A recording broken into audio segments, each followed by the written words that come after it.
Thank you, Alex. 6:32. Many of you are getting down to the wire on that Christmas shopping. Our morning reporter TJ Anthony joins us live in studio with some tips, especially if you're shopping online for those last-minute gifts on your list. Good Wednesday morning to you, TJ. Break it down for us. Good Wednesday morning. Look, we see it on our phones, laptops, and tablets. That's online scams. They're everywhere. With so many of you ordering gifts through different websites, we want to make sure you all are safe. So we have some tips from the GPI on what to look out for online.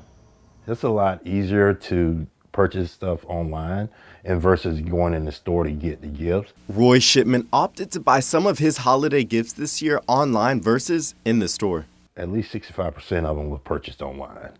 That's just because of our work schedules. He knows scammers are out there. People are out there coming up with all types of scams to get people out of their hard-earned money. Since 2017, cybercrime, and I'm talking about financial losses, those types of crimes, they've increased by 500%.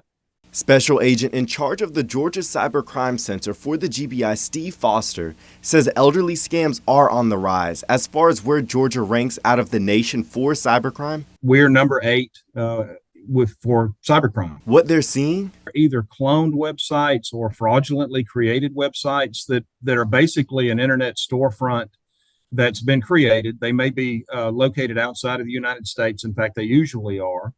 And they're just simply set up to obtain your debit card information, your credit card information, or some other type of payment. Foster says check where you're buying from to make sure they're reputable and use a form of payment that has fraud or consumer protection. Credit card offers the best consumer protection. Protection that can ensure everyone on your list gets the gift they want this season. You know, we try to get the things that they ask for, some of the things they don't, some of the things they need.